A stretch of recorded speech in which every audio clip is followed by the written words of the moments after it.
This is the intro jingle. This is the K-pop Daebak Show with Eric Nam. Ooh.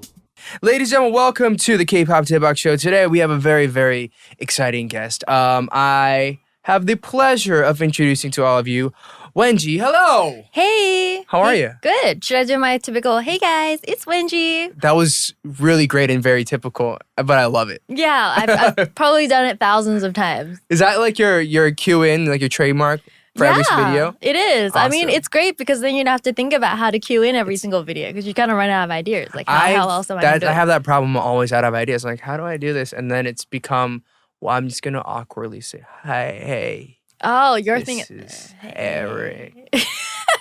I like it. Thank you.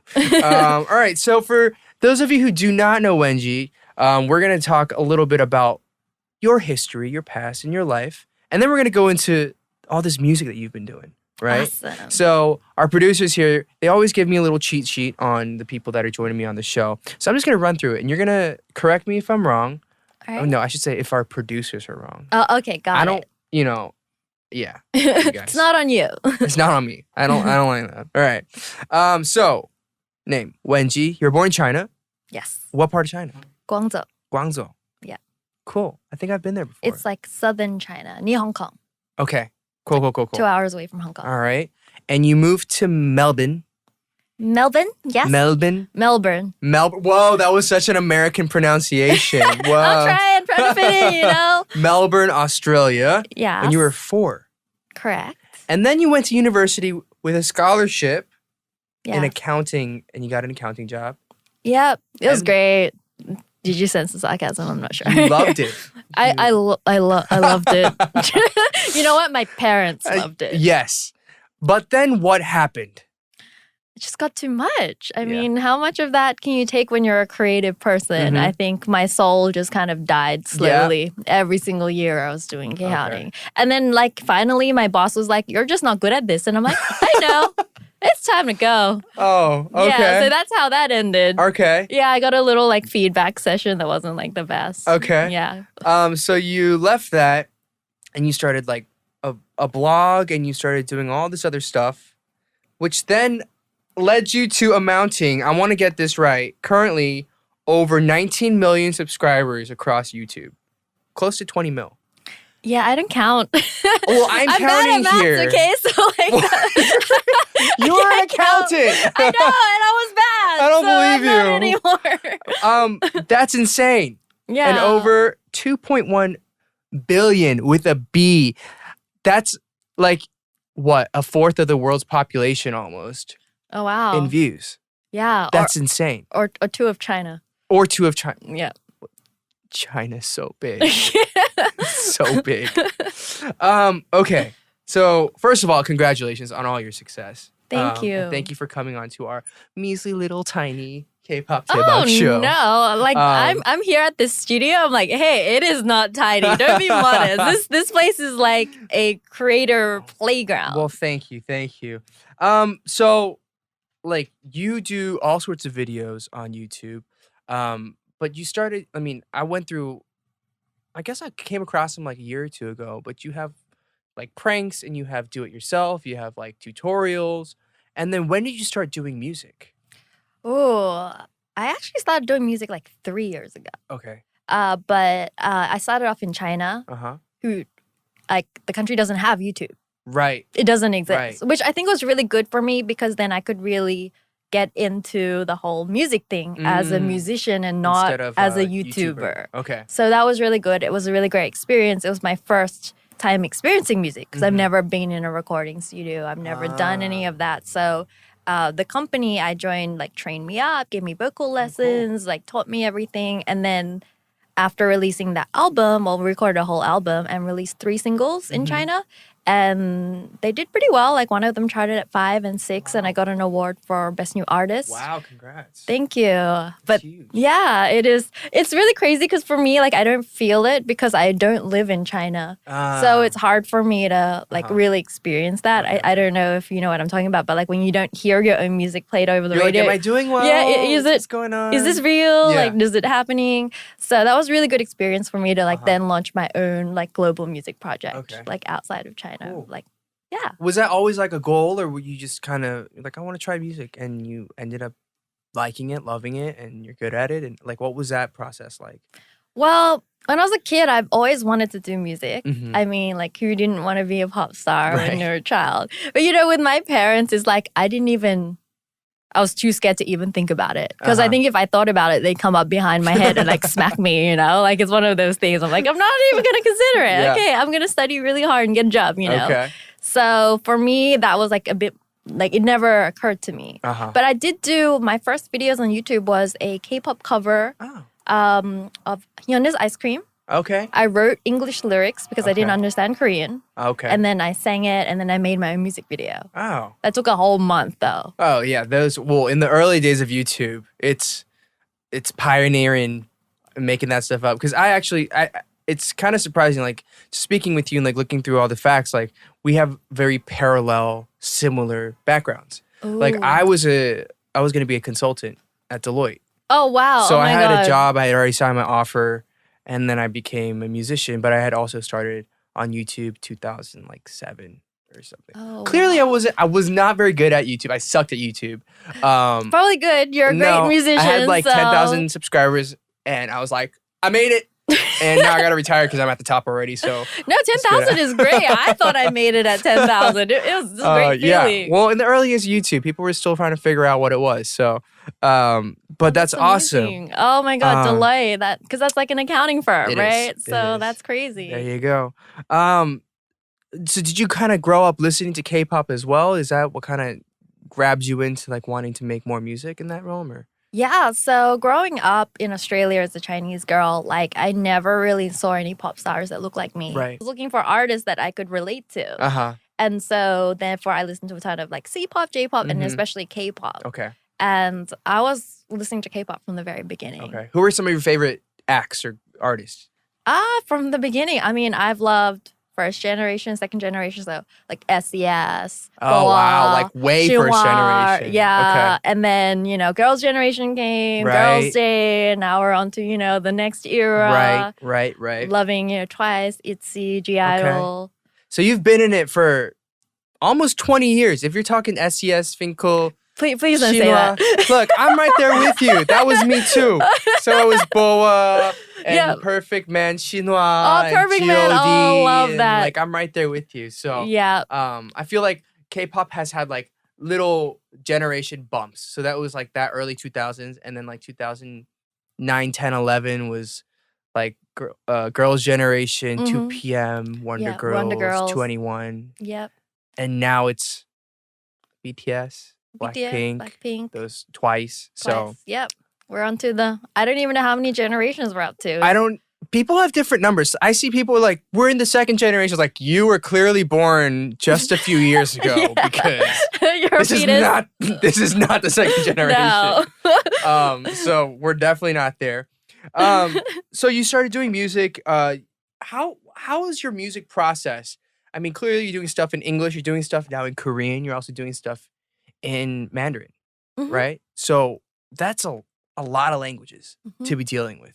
How is that creative process for you? How do you go about getting songs, writing songs, producing them? Tell me about that.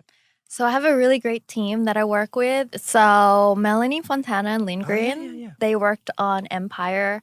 And Melanie's a really good friend of mine. We click so much. We have the same taste in music. Okay. And she's written for like Justin Bieber, Britney Everybody. Spears, and also BTS and like a ton of K-pop stars. So she's that perfect East meets West kind of sound. That was perfect for me because that's exactly what I wanted. That's who I am. Okay. Yeah. Asian, grew up in Australia, East meets West. So when Melanie and Lindgren, I was like, I want this song. Like I come to them with a concept, and they know me so well. They'll just like send me. It's usually like 100% hit rate. They'll send me one song. I'm like, I love it. This is it. Yeah, this is it. I love it. And they know me so well. They know my sound, and because we've worked together for a long time, they Right. know my vocals. So it's really good to get songs from them. Yeah. And so that's like kind of the process. And then we get someone to translate the lyric into Korean. Jay did that here in Korea. And then I learned the Korean, which is another process in itself. But I watched the music video, I listened to it, and like it was perfect. Your Korean was great. Oh, thank you. Like I'm if trying. I didn't know you were Chinese Australian, I would be like, she's probably Korean. Like so I would have not known. So congrats, because that's. Thank you. I mean, for me, when I got to Korea and I was starting to do, I was having to sing in all these Korean TV shows. People are like, your pronunciation sucks. Oh, So I really? was in trouble all the time. Oh, wow. Like people would just tear me apart. Like all my coaches and my mentors, they'd just be like, people were like, we don't know what you're singing. Like at all. And so it was like a very, very big stress for me. So I can understand if like, I'm sure you like paid a lot of attention to like getting the pronunciation perfect and everything. Yeah, well, during recording, they had a ton of, locals giving me tips. I also write like a lot of notes, like on top of the words. Right. So like I would phonetically write it like how it's translated to me versus just how it's romanized in normal Korean, because sometimes my brain doesn't catch that. I'm right there with you. I have like weird squigglies and like weird little lines all over it to like kind of get it right. Yep, little sounds. And exactly. then, it was a process. I think recording the Korean was probably the most challenging part. Yeah. Well, how did this collab come together? We should mention to the listeners that you have a new song out. It's called Empire, and it's featuring a member of I-DLE. So tell us about how that happened, getting them to feature and what that process was like. Well, I was so lucky because I remember it's such a big story because when I-DLE just came out, or Idol, some people call them Idol, they were like literally my favorite girl group at that time. When they came out with Latata, I was like, oh my gosh, I love them. I love their concept. They seem unique, very fresh. And it was just like struck a chord with me, right. you know? So I was just like, oh my God, I love this girl group. And went straight to my music manager, Danny. I'm like, Daddy, I love this. You must listen to the songs. Made him listen to the songs. Listened to Latata a billion times in the first month. And then so when this Empire concept came out, I'll be like, wouldn't it be cool if like the lead vocalist did rap? It's like a totally different concept for me as well.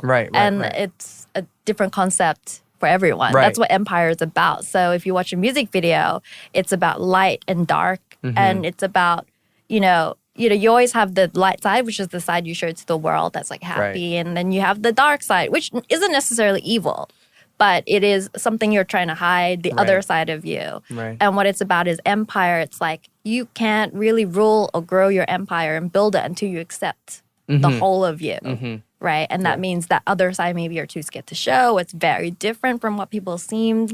So that's why this concept was also very different for me and also very different for Minnie. So I think it was a very special, like the whole concept is pulled together like that. I mean, speaking about, I guess, kind of the dark side, was there anything that through this song or like through the promotions of it that you came to terms with yourself in terms of like, oh, this is just kind of a side of me that a lot of people don't know or a lot of people may not know, but I'm kind of wanting to put out there now. Was there anything like that by chance? Yeah, so if you look at all my content, I'm very like rainbow and colorful and like cheerful. So I was almost very afraid to put this concept out because it's very different to what people would have expected of me. And also through this journey, like it's kind of funny because like it really put me face to face with my insecurities.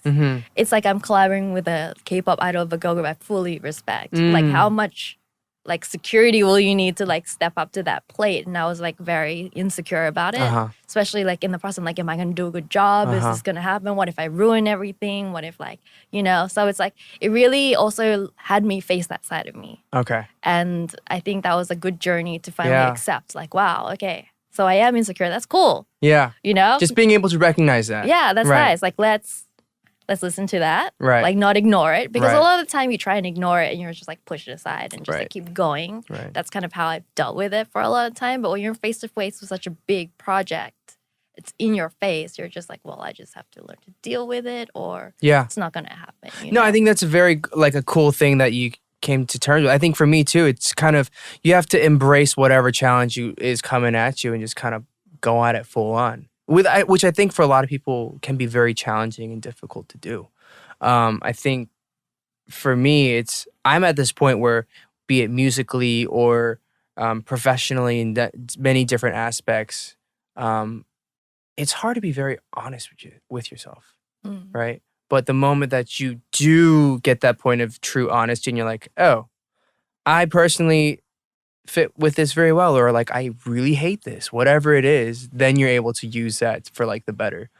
So I think that's like a really cool message that I'm sure a lot of people, a lot of your followers and your fans will be able to relate with as well. That's yeah. awesome. Yeah, I was, I think being on camera as well, especially on YouTube, it's kind of ironic because YouTube is probably the most authentic platform you can find in terms of like how real things are. Right. But even that has its, facades. Right. So it's like you're almost like just having to face that because you're in YouTube mode or, artist mode or whatever mode.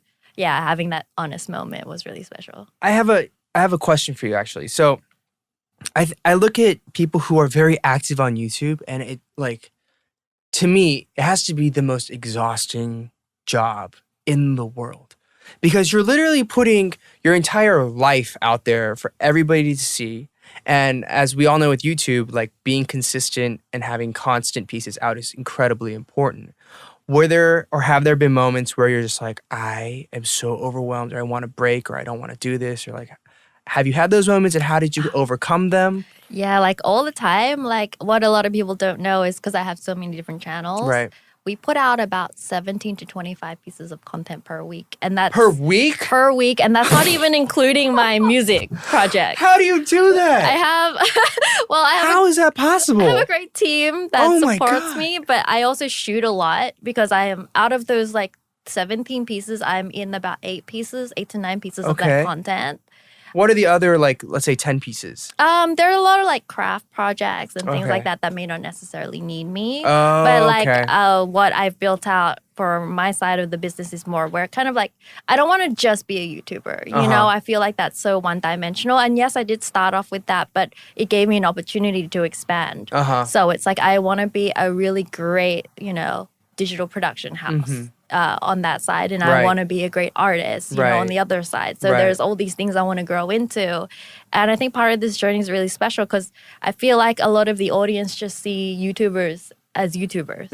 Like you can't be anything else. Right. And every time you try and break out of that mold, they're just like, no, but you're a YouTuber. They call you out on it. Yeah. For no reason, yeah. And I'm like, but like, I think creative people have so many facets. We're creative because we want to make ton of different things. Yeah. And we don't want to be boxed in and limited by like a label or like a way someone sees us.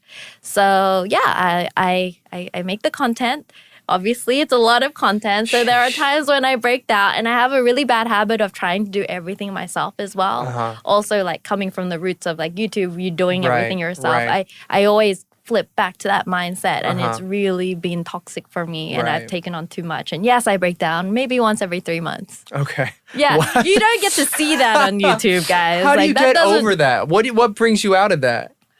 I get a massage. I eat a lot of food.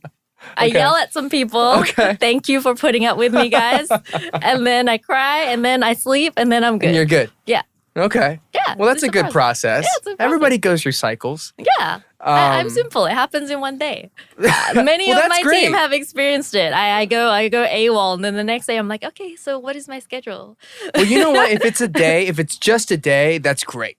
That's a great like me time, downtime that you absolutely need to take. I think sleeping helps because I don't know why. After I wake up, I'm like, who am I? What am I? What just happened? I'm good.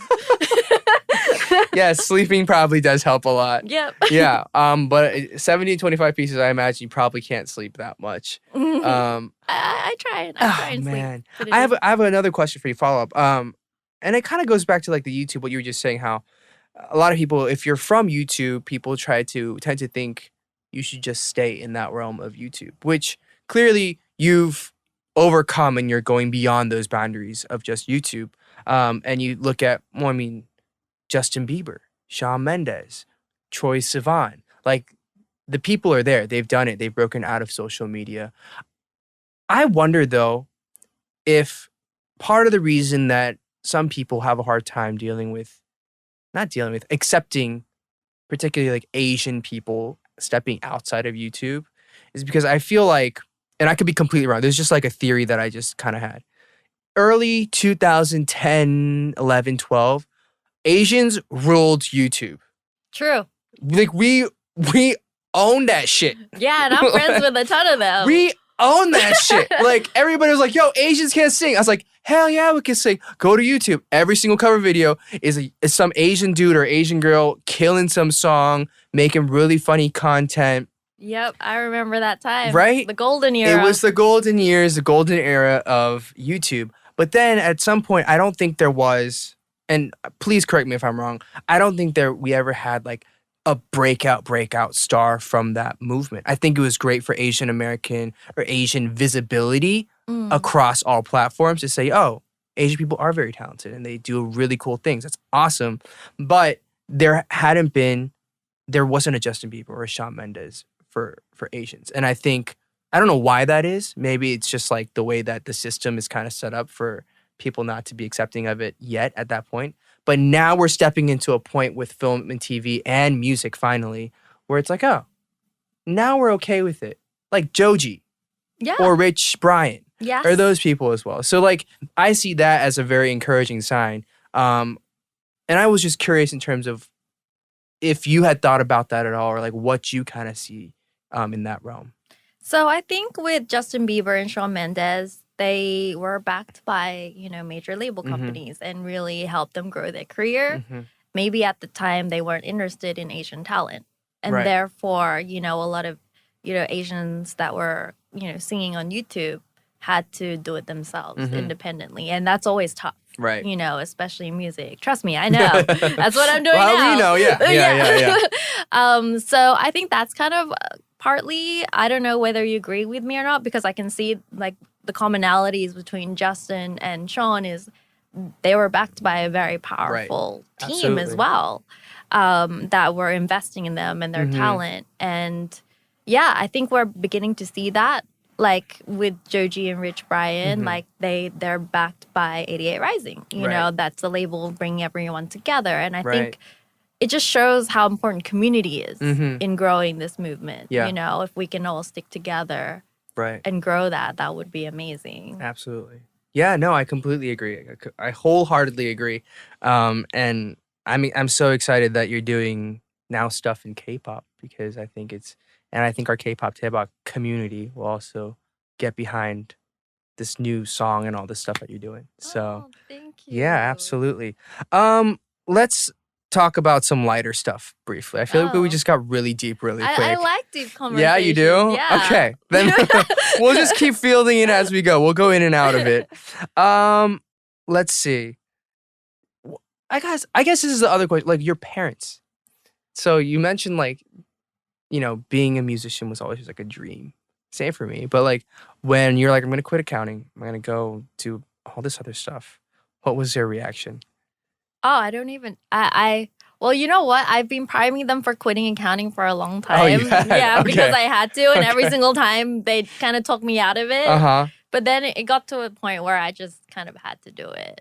And even when I started YouTube, so I went from accounting to marketing. Which was also a part of my degree when I was studying. So that was kind of safe. It was still a job, So they were like, okay, yeah. Close enough, Close enough. You still have a job. Like, okay, cool. And then when I started doing YouTube, I didn't even tell them. Oh, you didn't? No. They come to my house and be like, there's all these. I'm like, what is that? Oh, hobby, just having some fun. Arts and crafts, mom. Yeah, like nothing's wrong here. Nothing's weird. Right. I'm still working, I'm still working my job. Yeah, so I actually didn't tell them for a very long time because I knew what they would say would affect like my whether I would stick to your it, creative output and everything. Yeah, I couldn't think about that. So I just didn't tell them. But now they're good. Oh, now they're big fans. Now they love it. Yeah, now my mom's like my number one fan. Oh, that's awesome. She'll know everything that comes out. That's like my mom too. She like sends us like, why did you say this? Like, how did you know? Yeah. Don't stalk me, mom. And they're still moms, right? At the end of it, the feedback is very mom-like. Yeah. It's like, why did you wear this? Oh, you got too much makeup on here. And I'm like, exactly. Thanks, mom. She's like, I don't like your hair color that way. Your clothes were kind of weird. I'm like, all right, mom, I appreciate it. No matter where you are or how successful you are, mom is mom. Yeah. Mom is mom. Gotta love it though. We do. We love it very much. What else really influences your life, your fashion, your music? What do you draw inspiration from? A lot of K-pop. Okay. Yeah, as you can tell, probably. Like I really love the K-pop concepts and their fashion, everything like that. But like inspiration happens everywhere, I think. Like I don't think there's one place. I mean, always happens in the shower for some reason. Very true. Yeah. Yeah, something about that. Very true. That warm water, I always have a thing where it's a great idea in the shower, and then I get out, and I lose it. Oh yeah. And I'm like, oh god, that was so good. Yeah, and then it's gone. It's gone. That genius is gone. Right. You just spoke about concepts. What other concepts do you really want to pursue or try out musically? So I really love what I'm doing with Empire. Mhm. I think a lot of the journey with my past, like I released about 6-7 songs previously, and it's all been about finding my style. Mhm. Like what is it that I feel like I'm sitting, like the sound wise that I Right. like. And initially I started off very close to what people know me for. Mhm. Very colorful, very sweet, very Mhm. bright. But I'm really liking this Empire Yeah. concept. I'm really liking this rapping, this kind of more like darker concept. Swag. Kinda Yeah, I get to bring out vibe. that side, with Yeah. the music. Like you don't normally see that side. So, Yeah. and I'm normally not like that in real life as well. Okay. So I think that's the beauty of music. It allows you to bring out this Very true. the other side of you Right. that you're probably too scared to show the world. Right. Yeah, I feel like for me, when I'm on stage, I become kind of like a different person, like when I'm Mm. performing. What is performing like for you?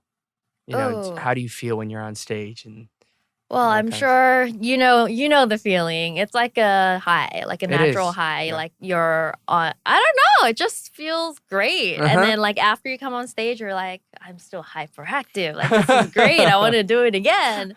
So I used to dance a lot on stage when I used to dance a lot. Oh, okay. So I was like more I like backup dancing Okay. or performing on stage. So I've always loved the stage. Mhm. It's always been like a favorite place of mine. So you feel comfortable. Yeah, You're I good. love it. I That's always like awesome. want to get back there. Like, Yeah. and YouTube isn't that because YouTube is very much behind the camera in a studio. It's, Right. You don't have that atmosphere that a live Mhm. stage brings you. What was I saw that you had performed at KCON in LA Mm. earlier this year. What was that experience like? Oh, well, I was really nervous. So for me, I was like, not enjoying it, nervous, but it was really great. The crowd was amazing, and it was just like, yeah, it was surreal. I really liked it, and like. I was just very blessed that KCON like allowed me to be Yeah. on that stage, and I was just very grateful for the Awesome. opportunity. So, cool. Well, we're gonna go in to some questions from Twitter. Oh, okay, So awesome. I think they're all very tame questions. Oh, Which is kind of boring. well, you know what? My Wengie Parents are super sweet. They're Okay. like the sweetest community. Okay, I that's have good. nothing bad to say. I love them so That's much. great. That's amazing. That's like my fans are just the nicest people. Your fans are very, very polite. Oh, go Wengie I think Parents. the most savage question, not even savage, the most controversial question I see here is, do you like pineapple on pizza? This is from Stefan. Well, I mean, that is something that can divide people. It really tears apart relationships It does. and households. I'm gonna say I am a pineapple lover on pizza. Okay. So sorry, non-pineapple lovers, we can't be friends. Have you had pizza in Korea? Oh, it's so good. It's really good, but have you had like the Korean pizzas where it's like sweet potato with like they put everything on top of its pizza? Oh, I've had the honey and cheese one. Okay. That was really good. Those are Is that good. considered Korean? Those are Korean. Like, but when I first got to it, I was like, why is this on a pizza? But they have like bulgogi pizza. Oh. And they also have like they put shrimp with potato and cheese and sweet potato on it. Oh my god, that sounds amazing. It's good, but when you're a traditionalist, you're like, what is this Frankenstein of a pizza? What's going on? But Korea gets really creative with their pizzas. Yeah, the pizza and pasta is really good. It The is. bases and It's everything. very good. Mm. Very good. This can be very controversial. Who's your bias from BTS? Oh gosh. Oh, You know- God. Oh, you know what? You know Oh. what's controversial? The What? fact that I can't choose one. Oh, that is pretty controversial. You know what? I'm a fan of Veeman. Veeman. I can't- Veeman. Veeman. All I right. can't pick. Okay, all right. Here's a good question. And I think this we prefaced it talking about how you always have to be on because you're on YouTube all the time doing all this content. What do you do in your free time? Do you have free time? Well, I do have free time, but they're usually like in weird pockets. Okay. Like I never know when I kind of have free time, but Right. then I do. I am so boring, which is why I've stopped vlogging. I'm just like, people don't want to see this. This is not content. I literally just eat, Uh-huh. sleep, Uh-huh. And then I hang out with my cats. How many cats? I have 2 cats. 2 cats. I'm a crazy cat lady. Names? Mia Uh-huh. and Boomba. And Mia Boomba and has his Boomba. own Instagram. Boomba_Munchkin. Shout out Boomba. Just gotta promote him All everywhere I right. can. Yeah. Yeah, like I'm a very simple person. I don't go out. I'm allergic to alcohol. What more can I say? I'm just I love games. I like to play LOL, but Okay. I haven't played for a long time. What's like because your go-to character on LoL? I'm ADC, Jinx or Misfortune. I love Okay. Tristana as well. Okay. Yeah. All right. And I like bossy supports. Please, bossy supports. Like, I need you. All right.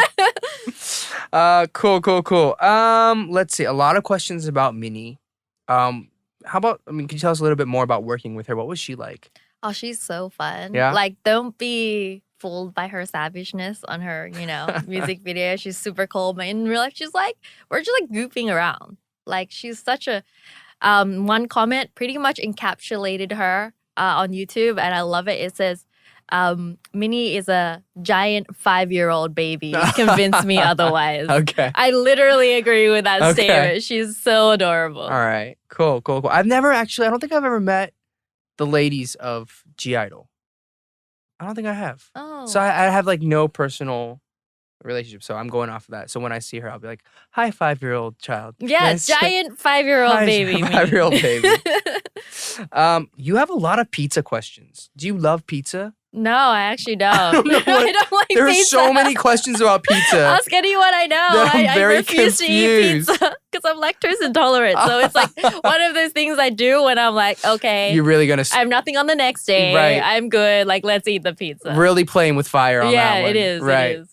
Or give me Uh, those lactose pills. Who are some of your other dream collabs? Oh, you know what? Dreamy Minnie was a dream collab. So Okay. yeah, that's what they call her, Dreamy Minnie. Okay. Really cute. Dream Minnie. So I don't know. I actually, for me, like this has already topped all my expectations. I'm like kind of enjoying the process Uh-huh. right now. I mean, there are people I want to collab with, but sometimes I don't want to jinx it. You okay. know? You're just gonna, play cool. Yeah, I'm if it playing. happens, it I'm happens. gonna enjoy this moment, All not right. think of the next. I think that's something I have to learn about myself. I'm always like, what's next? What's next? Right.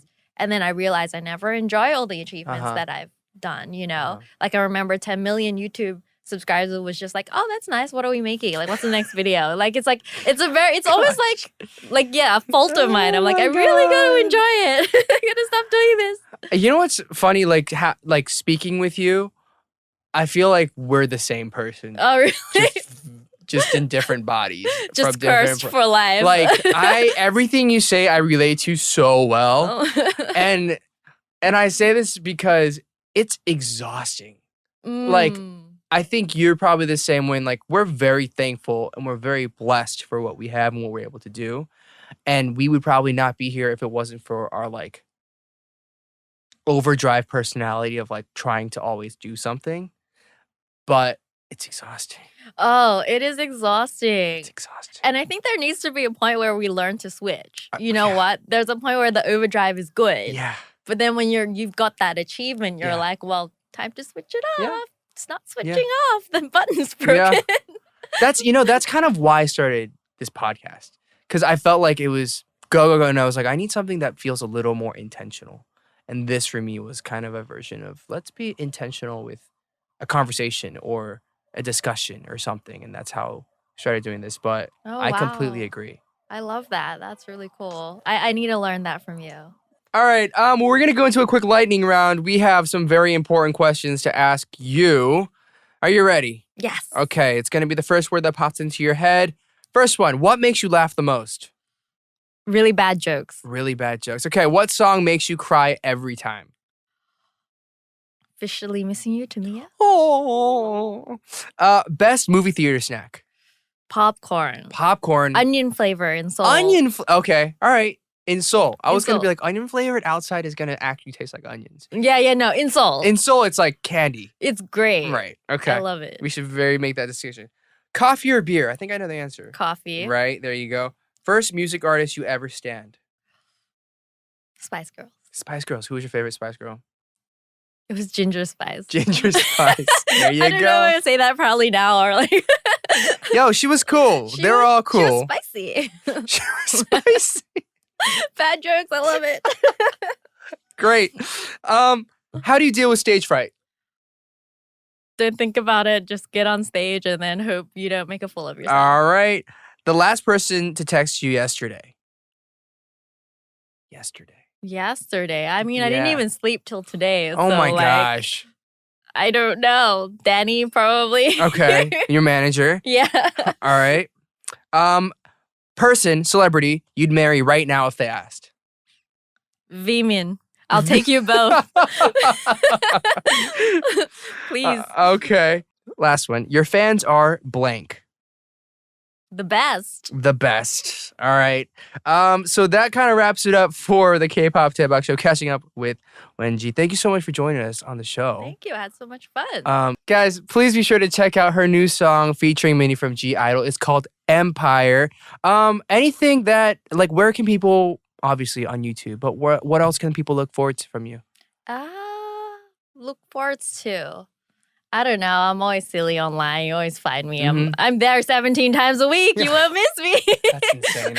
I cannot believe you do that. That's completely ridiculous. And we also, you were kind enough to sign a few posters for us. So we have 3 posters to give away to our listeners. So thank you for that. You guys can check out how to get that by going to our website, daebakshow.com, or signing up for the newsletter, and they will give you all the secrets to getting the signed poster. Awesome. And I will be collaborating with another country artist near you soon. In Wow. another language, hopefully. Wait, what? Yeah. Give us a hint. I don't know. Oh, I'm what? trying to live in the moment. This turned into ASMR real I'm quick. so excited for that. That's awesome. Thank you. All right, you guys, please be sure to go to Apple Podcasts and leave us a rate and review. Yes, 5 stars, please. 5 stars. And also subscribe wherever you listen to podcasts, Spotify or, Or in your bedroom. in your bedroom. It's okay. Or bathroom. You can see the video of this on YouTube on Dive Studios Yeah, but maybe you don't want to because we're creepy. because we're really weird. If you guys saw what we're doing now, you would maybe be really creeped out by us Or maybe really excited. It's okay. I don't judge. or really turned on. I don't know. I really don't. We don't judge. No. We're very non-judgmental We're people. open-minded. We're very I open-minded. think we need to go. We do. Before this escalates even. So, you guys, thanks for joining us on the show. If you don't mind, could you go ahead and improvise a goodbye outro jingle for us? Oh, okay. Eric, nom, nom, nom, nom. Thanks, guys. Have a good one. Bye. Bye. Hey guys, did you guys like that video? Then make sure you guys subscribe to Dive Studios YouTube channel and put your notifications on because we got a lot more great content coming your way. Look at this video. See? Wow. And this is great too. Enjoy.